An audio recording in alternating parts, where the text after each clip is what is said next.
నమస్తే, welcome to our channel. నా పేరు నరేష్.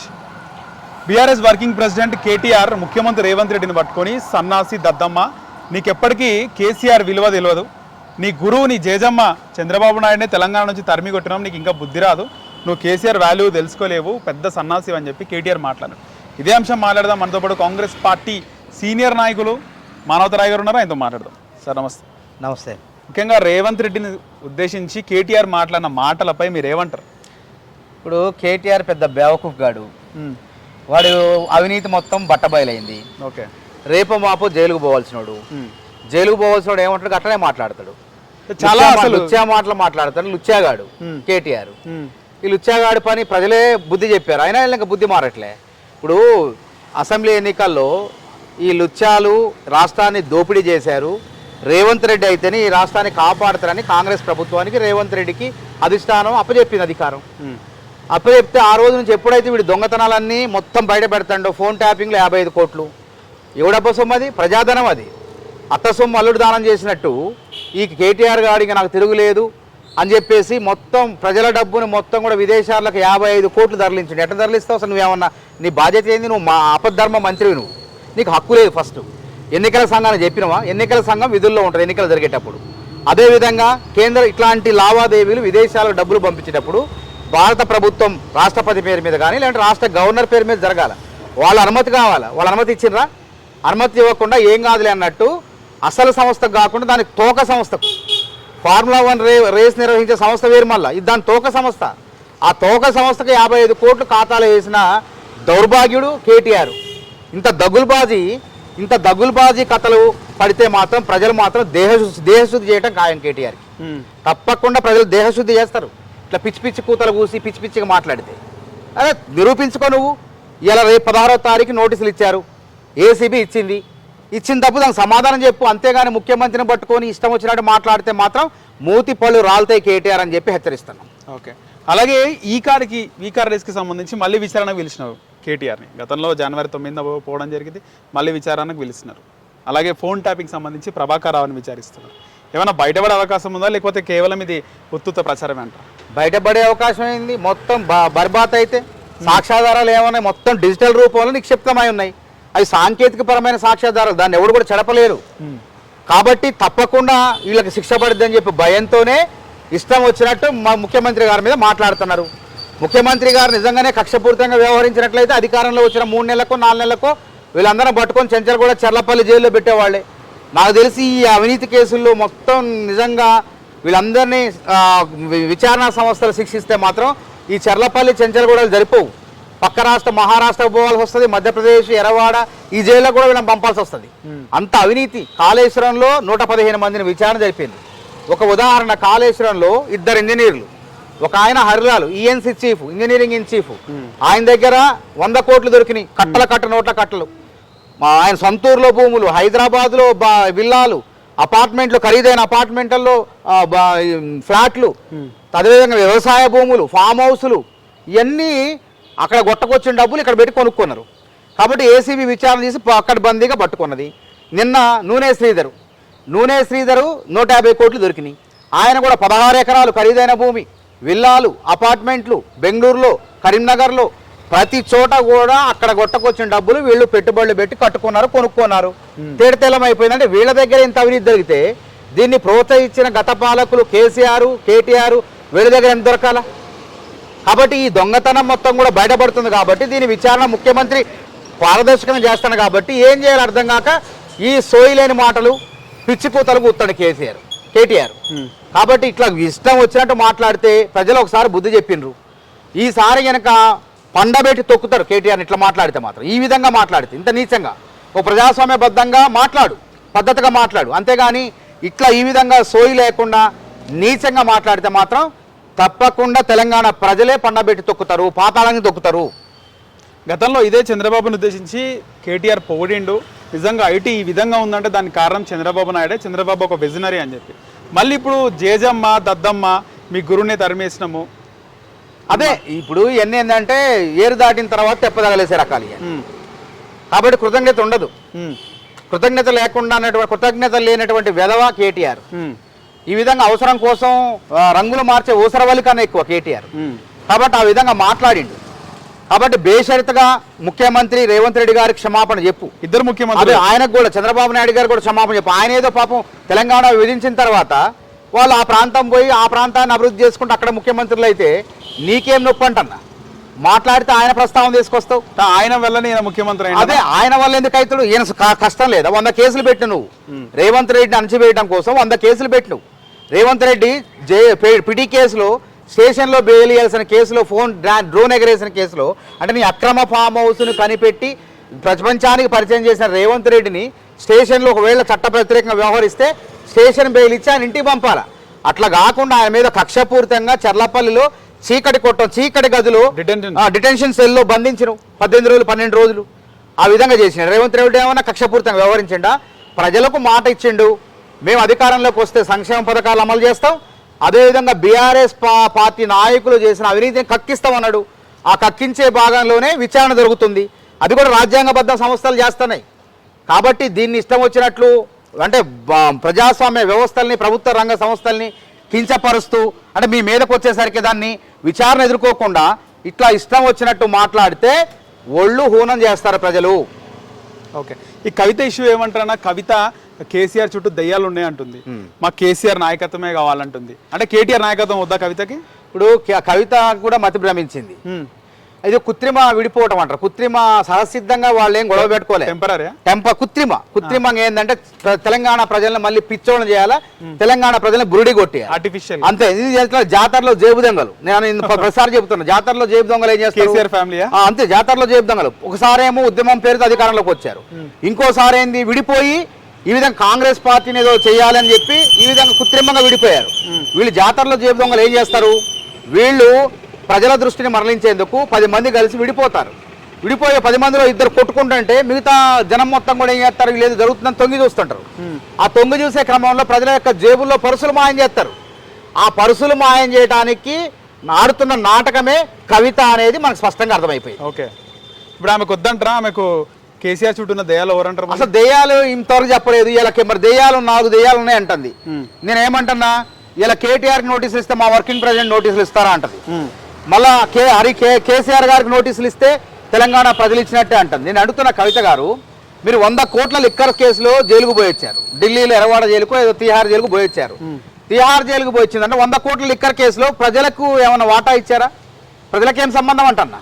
అదేవిధంగా మీరు కట్టుకున్న ఫామ్ హౌసులు, తర్వాత మీ ఆస్తులు, మీ నమస్తే తెలంగాణ పత్రిక, టీ న్యూస్, ఒకప్పుడు ఏం లేని మీకు ఇవన్నీ వచ్చినాయి. మరి అక్రమ సంపాదనలో వాటా తెలంగాణ ప్రజలకు ఏమైనా ఇచ్చిండ్రా? వాళ్ళ తెలంగాణ ప్రజలకు ఏం సంబంధం అండి? తెలంగాణ ప్రజలు ఏమడుగుతున్నారు? వాళ్ళని ఎప్పుడు శిక్షిస్తారని చెప్పి రేవంత్ రెడ్డిని ప్రశ్నిస్తున్నారు. అందుకు రేవంత్ రెడ్డి విచారణ జరుపుతుండే. అంటే మీరు సంపాదించిన అక్రమాస్తుల్లో తెలంగాణ ప్రజలకు వాటా లేకుండా వాళ్ళకు కూడా మీ అవినీతిని అంటగట్టే ప్రయత్నం చేస్తున్నారు. ప్రజలు చేదరించుకుంటున్నారు. కాబట్టి నేను అడుగుతున్న కవిత గారు, మీరు కేసీఆర్ గారు చుట్టూ 4 దెయ్యాలు ఉన్నాయన్నారు. మీరు ప్రకటించి దాదాపు 4 రోజులు దాటిపోయింది ఇప్పటికి. మీరు ఎప్పుడు చెప్తారు ఆ 4 దెయ్యాలు? పాపం అసలే బక్క ప్రాణం ఆయన. ఆ బక్క ప్రాణం ఫామ్ హౌస్ లో ఒంటరిగా ఉంటాడు. ఈ అర్ధరాత్రో అపరాత్రో ఆ దెయ్యాలు పీక తింటే మరి తెలంగాణ ప్రజల ముందు కేసీఆర్ గారు ఈ ఫోన్ ట్యాపింగ్ కేసు, తర్వాత ఈ కాళేశ్వరంలో అవినీతి విషయంలో ఆయన దోష నిర్దోష తేలకుండా చనిపోతే తెలకుండా ఆ దెయ్యాలు బెక్క తింటే ప్రమాదమే కదా. కాబట్టి మీరు కనుక్కుంటారు ఆ దెయ్యాలు ఇప్పటికైనా చెప్పండి. ఆ 4 దెయ్యాలు ఎవరు? కొరువి దెయ్యాలా, ఆడదెయ్యాలా, లేకపోతే ఇంకే మగదెయ్యాలా? ఏ దెయ్యాలు చెప్పండి. చెప్పకుండా తెలంగాణ ప్రజల్ని పక్కదారి పట్టించే చేస్తే మాత్రం ఊరుకోండి. అందుకే మేము ఏం చెప్తాం కవిత గారు, ఆ బక్క ప్రాణం ఫామ్ హౌస్లో ఒంటరిగా ఉంటాడు. కాబట్టి ఈ ఉచ్చులు అవినీతి ఉచ్చు బిగుస్తున్నాయి. నిజంగానే కుట్రపూరితంగా ఆ దెయ్యాలు ఆయన పీక తింటే అది నష్టం తెలంగాణకు. కాబట్టి నేను ఏమంటానంటే మీరు చెప్తారా చెప్పండి, లేకపోతే నాకు సూచన చేస్తున్నా. బస్తర్ అనేది ఉన్నది ఛత్తీస్గఢ్లో. ఆ బస్తర్లో భూత వైద్యులు, ప్రముఖమైన భూత వైద్యులు ఉంటారట. వాళ్ళని తీసుకొచ్చి ఆ పీక తినే దెయ్యాలని పారదోలండి. లేకపోతే మీ ఆ ఫామ్ హౌస్ లో ఉన్నటువంటి కొరివి దెయ్యాల, ఆడదెయ్యాల, మగ దెయ్యాలని పారదోలండి. లేకపోతే ఆ బక్క ప్రాణానికి ప్రమాదం అని చెప్పి నేను హెచ్చరిస్తున్నా. ఓకే, ఇప్పుడు మంత్రివర్గ విస్తరణకు సంబంధించి మంత్రివర్గ విస్తరణలో విజయశాంతికి ఓ మంత్రి పదవి వస్తుంది, హోంమంత్రి అవుతుంది. అద్దంకి దయాకర్ కూడా మంత్రి అవుతారని చాలా మంది ఎదురు చూసిరన్న. మీ పర్సనల్గా అద్దంకి దయాకర్ కూడా మంత్రి కాలేదు, ఏమంటారు దీని మీద? ఇప్పుడు అభిప్రాయం ఏంటి? సరే, మంత్రి అధిష్టానం ఇష్టం ఏదైనా సరే. ఇప్పుడు విజయశాంతి గారు ఎమ్మెల్సీ అయితే అనుకున్నారా? ఎమ్మెల్సీ అయ్యారు. అవును. అద్దంకి దయాకర్ గారికి ఒకసారి వచ్చినట్టే వచ్చి చేజారిపోయింది ఎమ్మెల్సీ పదవి. ఇప్పుడు ఎమ్మెల్సీ అయ్యారు. అవును. తప్పకుండా భవిష్యత్తులో మంచి పదవులే వస్తాయి వీళ్ళకి, అంతకన్నా ఆ స్థాయి పదవులు రావచ్చు, అంతకన్నా రావచ్చు. కానీ ఇప్పుడున్నటువంటి ప్రాధాన్యత క్రమంలో ఆ హైకమాండ్ అనేది నిర్ణయం తీసుకుంది. ఎవరికి ఇచ్చింది? ముగ్గురికి ఇచ్చింది. వాకాటి శ్రీహరి బీసీ ముదిరాజ్కి, ఎస్సీ మాల సామాజిక వర్గం వివేక్కి, అదేవిధంగా మాదిగ సామాజిక వర్గం లక్ష్మకి ఇచ్చింది. ఇంకా 3 ఉన్నాయి. 3 అధిష్టానం నిర్ణయం వాళ్ళ యొక్క శక్తి సామర్థ్యాలు, అప్పుడున్న పరిస్థితులు, కాలమాన పరిస్థితుల ప్రకారం నిర్ణయిస్తుంది. జాతీయ పార్టీలో సర్వసాధారణమైన అంశం కాబట్టి వాళ్ళకి ఇబ్బంది లేదు, ఎవరికి ఇబ్బంది లేదు. మైనారిటీలకు ఎందుకు కాంగ్రెస్ పార్టీ ఒక సెక్యులర్ పార్టీ అని ఒక ముద్ద ఉంది, మైనారిటీలకు ఎందుకు అసలు ఒక మంత్రి పదవి కూడా ఇవ్వలేదు? అంటే మైనార్టీలకు మంత్రి పదవి ఇవ్వలేదంటే సరే, దాని ఇంకా మిగతా 3 ఖాళీలు ఉన్నాయి. అంటే మైనార్టీలో కూడా ఎవరు గెలవలేదు. సరే, గెలవపోయినా వాళ్ళకి అవకాశం ఇవ్వచ్చు. కాబట్టి అది రేపు రావచ్చు, లేదా ఎల్లుండి రావచ్చు. మైనార్టీలను ఎప్పుడు కూడా విస్మరించదు మా పార్టీలో. ప్రతి దాంట్లో కూడా మైనార్టీ అనేవాళ్ళు కీలక పాత్ర. మైనార్టీలను ఎదగాలని చెప్పి, వాళ్ళకి ప్రతినిధులు ఉండాలని చెప్పి, వాళ్ళ నాయకత్వం ఉండాలి, వాళ్ళకి కూడా టికెట్లు ఇచ్చిన చాలా చోట్ల. కాబట్టి తప్పకుండా మైనార్టీలు కూడా చేసే విధంగా న్యాయం చేస్తారు. ఇలా షబ్బీర్ అలీ గారు ఉన్నారు, వారు కేబినెట్ హోదాలో ఉన్నారు. 3 శాఖలు ఎస్సీ, ఎస్టీ, బీసీ, మైనార్టీలకు వారు సలహాదారుడు ఆ శాఖలకు. కాబట్టి మైనార్టీలకు కానీ ఏ వర్గాలకు, అన్ని వర్గాలకు కాంగ్రెస్ పార్టీ, కాంగ్రెస్ ప్రభుత్వాలు న్యాయం చేస్తాయి. కాంగ్రెస్ పార్టీ ప్రతిపక్షంలో ఉన్నప్పుడు కొట్లాడిన 3-4లో, ముఖ్యంగా డిబేట్లలో కొట్లాడిన 3-4లో మీరొకరు. మీకు ఇంకా ఏ విధమైనటువంటి న్యాయం కూడా జరగలేదు. ఏం చెప్తారు? సరే, న్యాయం జరగలేదు, నేను అదే అంటున్నా. కాంగ్రెస్ పార్టీలో పదవులు అనేవి తోసుకుంటూ మన దగ్గరకు వస్తాయి వచ్చే సమయంలో. అప్పటిదాకా ఓపిక పట్టాలి. అంతేగాని సరే, నేను ఉదాహరణలు ఇందాక కూడా చెప్పా. కిరణ్ కుమార్ రెడ్డి గారు మాజీ ముఖ్యమంత్రి గారు, వారు మంత్రి కూడా కాలేదు, స్పీకర్గా ఉన్నారు. ముఖ్యమంత్రి కూర్చోవచ్చు, వారిని కుర్చీలో కూర్చోబెట్టింది అధిష్టానం ఏసీ. అదేవిధంగా రోషే గారికి కూడా వారు మంత్రిగా ఉన్నారు, కానీ ముఖ్యమంత్రి అయితే ఆయన కల్లో కూడా ఊహించలే. కానీ అధిష్టానం ముఖ్యమంత్రి కూర్చేసి వారిని కుర్చీలో కూర్చోబెట్టి వారిని గౌరవించింది. కాబట్టి ఎట్లా ఎవరికి ఎప్పుడు పదవులు వస్తాయో కూడా కల్లో కూడా ఊహించారు. కాంగ్రెస్ పార్టీ అట్లుంటాయి. లక్ష్మణ్ కుమార్ కూడా ఆయన కూడా ఊహించలే. ఆయనకు వచ్చి మంత్రి పదవి కుర్చీ వేసి కూర్చోబెట్టింది అధిష్టానం. కాబట్టి మానవతరాయి కష్టపడంగా ఏదో ఒక రోజు మానవతరాయికి తప్పకుండా అవకాశాలు ఇస్తుంది కాంగ్రెస్ ప్రభుత్వం, కాంగ్రెస్ పార్టీలు. ఫోన్ ట్యాపింగ్ లో ఇప్పటికే ప్రభాకర్ రావుని విచారించింది. అసలు ఏమైనా బయటపడే అవకాశం ఉందా? జరిగిందంటారా? 100% ఫోన్ ట్యాపింగ్ ఆ డిజిటల్ రూపంలో సాంకేతిక పరంగా ఆధారాలు ఉన్నాయి. వీళ్ళని తప్పించుకున్నా కుదరదు అది. కాబట్టి ఎక్కడెక్కడ ఎవరెవరు ఫోన్ ట్యాప్ చేశారో, ఎంతమంది చేశారో కూడా మొత్తం ఉన్నాయి, సాంకేతిక పరంగా ఉన్నాయి. అది పద్ధతి ప్రకారం జరుగుతుంది. ప్రభాకర్ రావు తప్పించుకున్నంత మాత్రాన, మాటలు నేను చేయలేదు, నాకు కాదు, నా పై అధికారులు ఉన్నంత మాత్రాన కాదు అది. కాబట్టి అందుకే ఆ విచారణ జరుగుతుంది. రేపో మాపు దానిపైన తప్పకుండా వాళ్ళు ఎవరైతే తప్పు చేశారో వాళ్ళందరూ కూడా శిక్షిస్తారు. కేటీఆర్ది ఉందంటారా? హస్తం ఉందంటారా? అందరిది ఉన్నది. గతంలో గతంలో క్రియాశీలకంగా ఫోన్ ట్యాపింగ్ లో వ్యవహరించి రియల్ ఎస్టేట్ వ్యాపారాలను, అదేవిధంగా సినిమా తారలను, సినిమాలో కుటుంబాలను విడదీసినటువంటి వాళ్ళు ఎవరైతే ఉన్నారో, కేటీఆర్ ఇంకెవరా వాళ్ళందరి పైన కూడా చర్యలు తీసుకోబడతాయి. ముఖ్యంగా సమంత నాచేతన విడిపోవడానికి కూడా కేటీఆర్ అదే ఆ కుటుంబాలు కొంతమంది విడాకులు తీసుకోవడానికి, విడిపోవడానికి సినిమా తారలు వారు కారణం అని చెప్పి ప్రచారం జరిగింది. అది నిర్ధారణ చేయాల్సింది రేపు వాళ్ళు. ఆ దర్యాప్తు జరుగుతుంది. కాబట్టి రేపు మాప ఇందాం ఏం జరుగుతుంది, ఏం చెప్తారో వాళ్ళు. కాంగ్రెస్ పార్టీలో రావడానికి ముఖ్యంగా నాకు మంత్రి పదవి కూడా ఇస్తాన్నారు అని చెప్పేసి కోమటిరెడ్డి రాజగోపాల్ రెడ్డి చెప్తున్నా. ఆయనకు మంత్రి పదవి రాలే, ఇప్పుడు ఆయన రాజీనామా చేస్తా అంటుంది. అట్లాంటిది ఏం చేయరండి. రాజగోపాల్ రెడ్డి కాంగ్రెస్ పార్టీ మనిషి, కాంగ్రెస్ పార్టీ రక్తం అయింది. కాంగ్రెస్ పార్టీ గెలవాలని చెప్పి కోరుకున్న వ్యక్తుల్లో ఆయన ఒక వ్యక్తి. కాబట్టి రేవంత్ రెడ్డి గారికి వారికి మధ్య కూడా సఖ్యత ఉన్నది. అధిష్టానం కూడా సరే ఈసారి వేరే రకంగా సామాజిక న్యాయం చేసింది. ఎందుకంటే రేపు ఇంకా 3 మంత్రి పదవులు ఉన్నాయి. లేకుంటే ఆ మంత్రి పదవులకు తగ్గ పదవులు ఇంకా కాంగ్రెస్ పార్టీలో చాలా ఉన్నాయి. అట్లాంటిది ఇచ్చి వారికి అవకాశం ఇచ్చి గౌరవిస్తారు. వారు ఏం మాత్రం రాజీనామా చేస్తారని ఎక్కడా చెప్పలేదు. అది కావాలని చెప్పి కొంతమంది ప్రచారం చేస్తున్నారు. ఫైనల్ గా కేటీఆర్ హైకమాండ్ కాంగ్రెస్ పార్టీయే నడిపిస్తుంది, కేంద్రం నుంచి నడుస్తుంది, హైకమాండ్ నడిపిస్తుంది, రేవంత్ రెడ్డిది ఏం లేదు, రాహుల్ గాంధీ, సోనియా గాంధీ ఎట్లా అంటే అట్లా ఢిల్లీ నుంచే పాలన నడుస్తుంది అంటున్నారు. అవును, ఢిల్లీ నుంచి జాతీయ పార్టీలు ఎక్కడైనా ఢిల్లీ నుంచి నడుస్తాయి. ఇప్పుడు మా నాయకులు ఏదైనా పనుల కోసం ఫ్లైట్లో 2 గంటల్లో ఢిల్లీ పోతారు.